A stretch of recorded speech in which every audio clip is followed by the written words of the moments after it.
Ready? Yeah. All right, welcome back again for A Sip of Shakespeare. We are starting with Act 3. I guess anything on where we left off or context for where to begin. So remember, this is, I feel like we should have like a timeline. You know, they just met last night still. We're still in like day 2 of this whole thing. So they met last night. They, talked about it, all stuff. Like they just got married. So now, like this is almost picking up as they're getting married in day 2. Yes. And the friar basically saying, don't move so fast, it's going to end badly. And here we are. Violent delights have violent ends. So now we're in Act 3, so now we're at like kind of a turning point, basically. We're in the middle of the play. Yeah. So Benvolio, Mercutio, kind of hanging out. They're friends, remember? They don't know that Romeo's getting married, probably at this They don't even know about Juliet. No, they don't even know her name technically in regards to Romeo and her together. Yeah. It's crazy to think. It hasn't been 24 hours yet since the party. So, I love this part about Benvolio, though, because he says, Benvolio, remember, he's the peacemaker, so he's saying, like, let's retire, like, let's leave, let's go back home.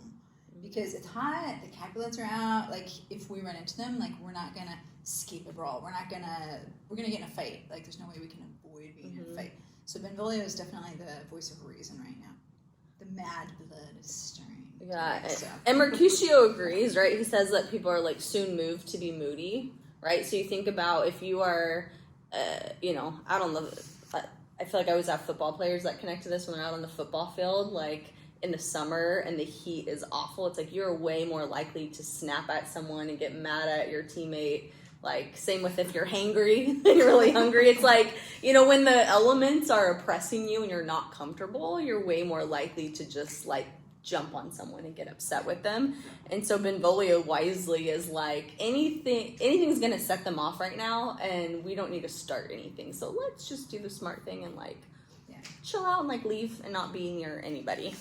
Yeah, Mercutio, they go back and forth a little bit, but Mercutio's basically kind of calling him out, like, hey, you know what, you have gotten in fights too, like, don't just make me the bad guy, like, I'm the only one getting in fights, like, I've seen you get into a fight too, but, he's really kind of teasing him about that, but that's all that is when they go back and forth a bit.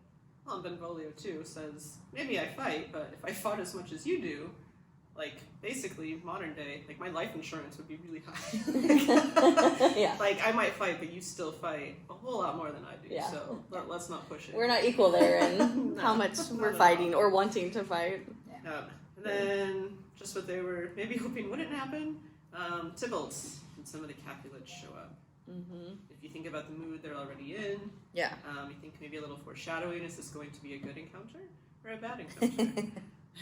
It's Tybalt. Given what we know about him, probably not good. And we gotta remember, like, just back in the last scene, what is Tybalt there for? Because he issued a challenge, like a duel, right? He's mad that Romeo came to the party that he wasn't supposed to be at. And Tybalt doesn't know that Romeo hasn't been home, so he doesn't know that Romeo hasn't got his challenge, and all, like, Romeo has no idea that Tybalt has given him this challenge. The others know, but Tybalt comes in because he's looking for Romeo. Yeah. He's looking for the duel. And remember, he is Juliet's cousin, but he, just like Romeo's friends, does not know anything about this wedding or anything even about a relationship forming. So his cousin just married the man he wants to challenge. Yeah. So there's a whole lot that people don't know because of this secret. There's a lot of context they're missing to this. Yeah. Yeah, so, they start kind of going back and forth a little bit. Benvolio tries to tell him again, like, hey, we should, if you're going to do this, at least go private. Because remember, way back in scene 1 of Act 1, the prince said, if you guys start another big brawl in the streets, like, there's going to be serious consequences. So he said on pain of death. So Benvolio's like, hey, like, let's at least go someplace private to do this.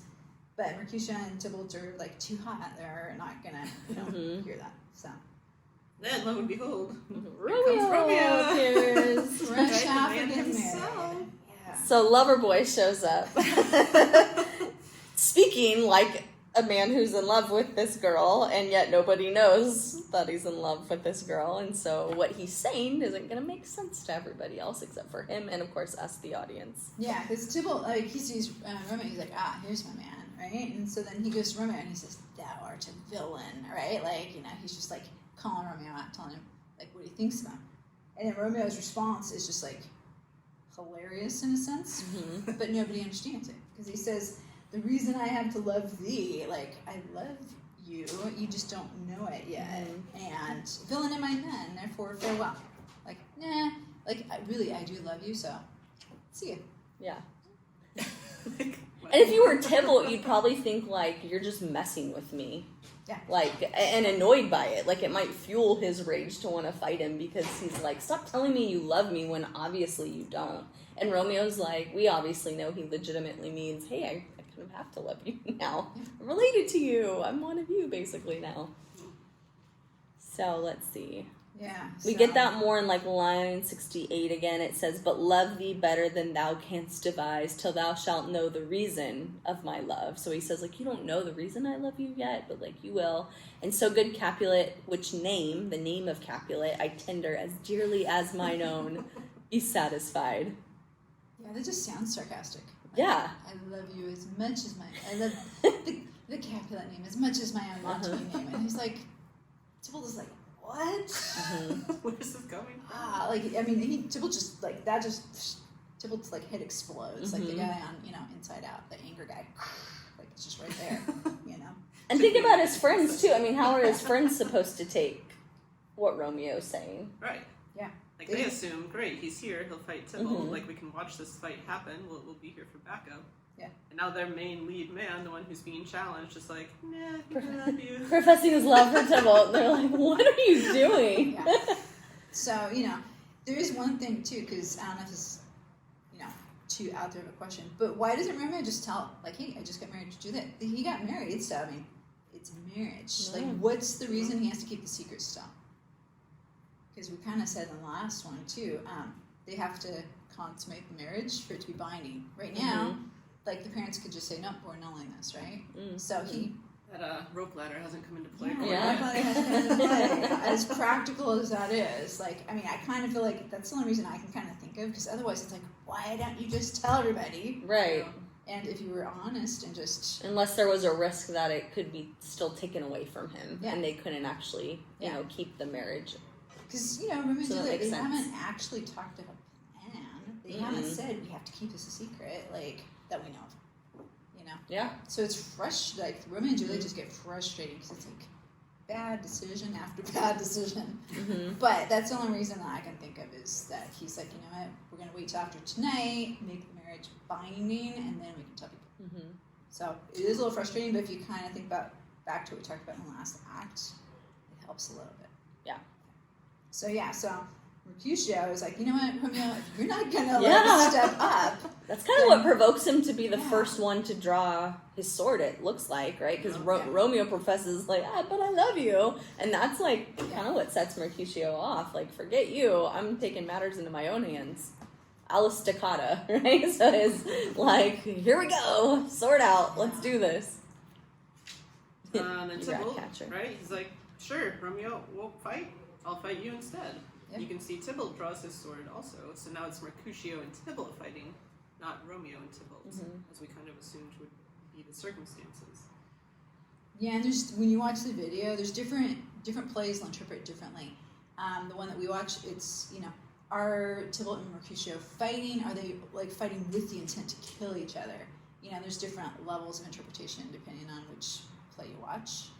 You know, but Romeo in Benvolio, like it says, you know, he's like, you know, Benvolio, help me, like, separate them, like, you know, hold, like, stop you guys, like, you know, the prince told us not to do this anymore.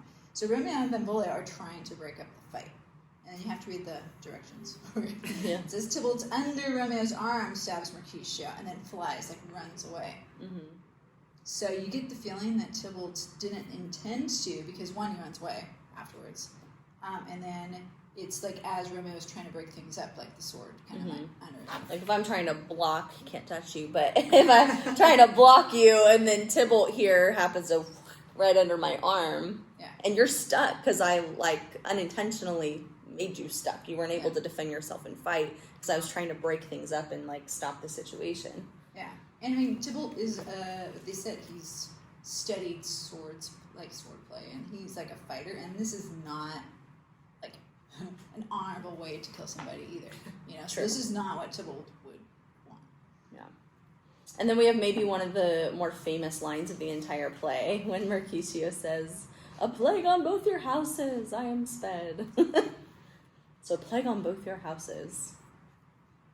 Houses being? Capulets and Montagues. Yeah. Yeah, so he's kind of cursing them, like, your stupid fight, you know. Like, it's not just the other person, it's all of us. Like, it's both houses that are responsible for this being the outcome. I know, for sure, in my class at least, a lot of you, for the comic relief, talked about Mercutio. And how, you know, he talked about Queen Mab, and he's just, you know, kind of this funny guy. So even after he's stabbed, like, he kind of downplays it a little bit, like, oh, it's just a scratch, it's a scratch. But then it kind of amps up, too, like, but it is enough. Meaning enough to kill me. Yeah. He's telling jokes, but then he's telling the truth. He's like, yeah, it's a scratch, but it's enough. And then it's not as deep as a well or as big as a church door. It's enough, it'll serve. And then, you know, another famous one, ask for me tomorrow and you'll find me a grave man, because grave has multiple meanings, right? So even in his death, they think he's just screwing around. So they don't think he's actually hurt. It's hard to tell if he's serious or not. Yeah. Right? Because he keeps joking, but, oh, I'm dying. Oh, but it's funny. Oh, but I'm dying. Yeah. It's like, which one is it? But he did say, like, fetch me a surgeon. Like, he got eyes on it, and they're like, but seriously, like, this isn't good, right? And not everybody knows both meanings of grave. We obviously have the grave, like, in a grave, dead, but what would that be for someone to be grave or feel grave? Yeah, to be, like, serious. If you're grave. Yeah. Very serious. Yeah. So it could just be his emotion in that moment, or literally like, I'm going to be dead, right? So we got that pun there where you have a double meaning. Yeah. So he says, a plague on both your houses, you know, like a couple more times, and you've made worms made of me, right? Because your feud has killed me, like, and he's not part of either house, right? He's I think that's easy to miss. Yeah, he's Romeo's friend, but then who is he actually connected to? The prince. Yeah. Who's neutral. Prince is neutral. Yeah. So, you know, he is related to the prince, so that'll come back.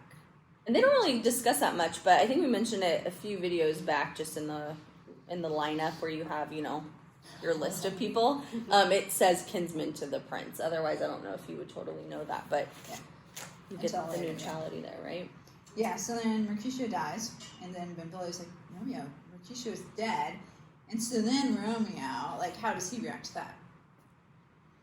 I think there's a lot of guilt, right? Because before Mercutio's death, he says, why the devil came between us? I was hurt under your arm. So one of the last things he says is like, why did you do that? You made me get stabbed, basically. Like, there's a lot of guilt. And he says, which there's some interesting wording here, but he says, he got his mortal hurt on my behalf, my reputation stained with Tybalt's slander. Tybalt that an hour hath been my kinsman, O sweet Juliet.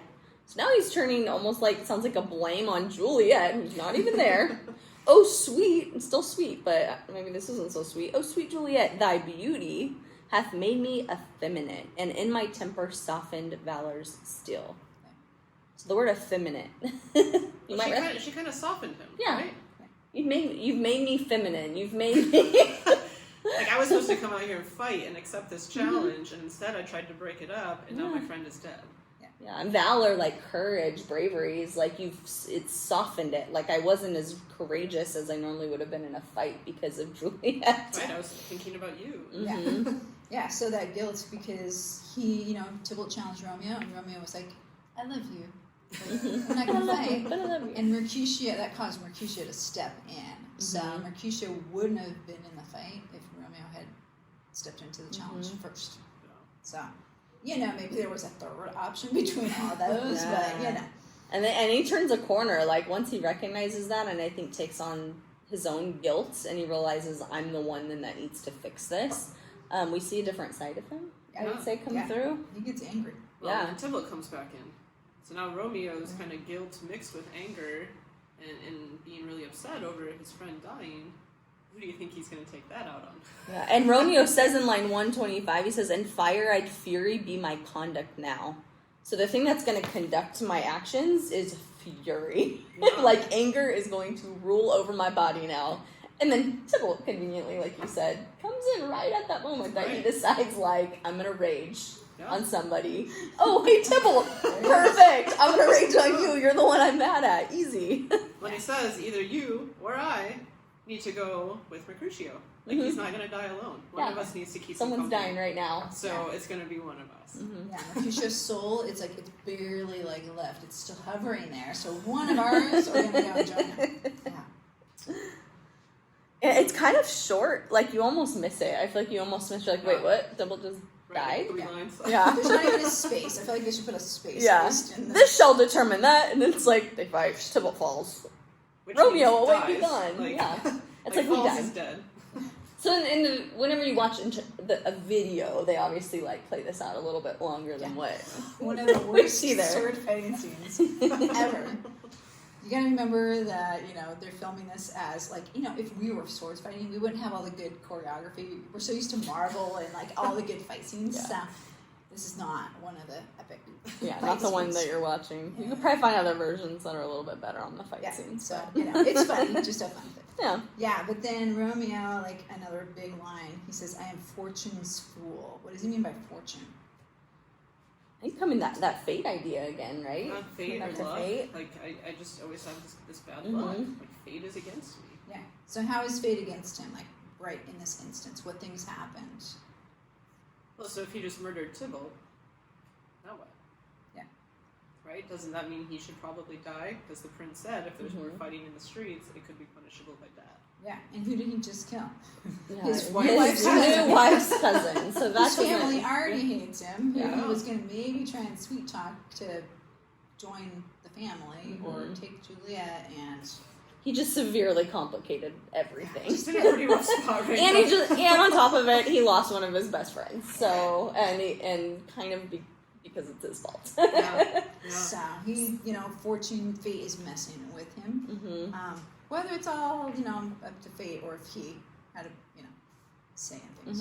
Debatable. But And even before that line 120, he says, "This day's black fate on more days doth depend." Like, he right there is saying it's going to be some bad fate that's coming, some black fate that's going on in this.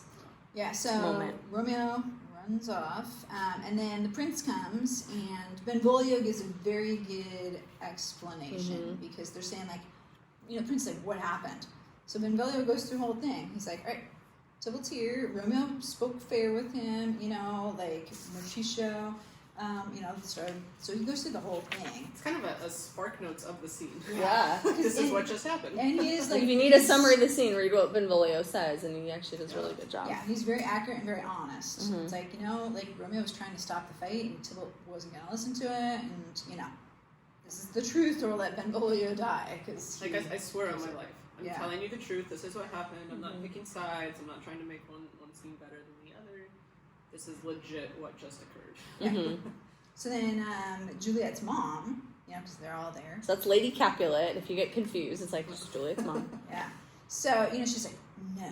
Like, she says, Romeo slew Tybalt. Romeo must not live. Like, so she's out for blood. She's like, you know what? You said, like, that people were going to pay the price. So he killed Romeo.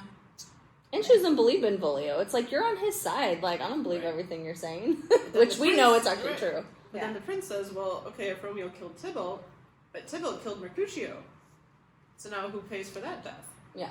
Right? Like, how is there any sort of Where does fair it stop? answer here? Like, and then if someone kills them, well, then Right. who's to pay for that? Like, the deaths are just going to continue if you're going to keep playing the like the eye for an eye idea, right? Right. So, I mean, the prince comes in at the end, lines 192, and he says, okay, for that offense for killing Tybalt, we exile him. So the prince actually, like, gives him a nice sentence. We're going to exile him. We're not going to kill Romeo for this because it is complicated and, everything's all twisted up. But, he just has to be banished from Verona right now. And then you find out about, like, that he is related to Mercutio because he says, my blood for your brawls doth lie a-bleeding. So he's showing, like, this is affecting me. Your brawl is affecting me because Mercutio is my kinsman and he's dead too. So, yep. But, And if Romeo comes back, what is this, 201? If he is found back in Verona, that hour is his last. So then he will be put to death because now he's breaking the prince's command that he needs to leave, be gone. So you can imagine this will complicate things because he's just married. And now he's not allowed. Now he's not allowed to even be in Verona anymore because he's going to be exiled. So, we'll find out what happens next. Yeah. So join us next time on A Sip of Shakespeare, and we'll see what Juliet's response to this is and what they're going to do about all of this.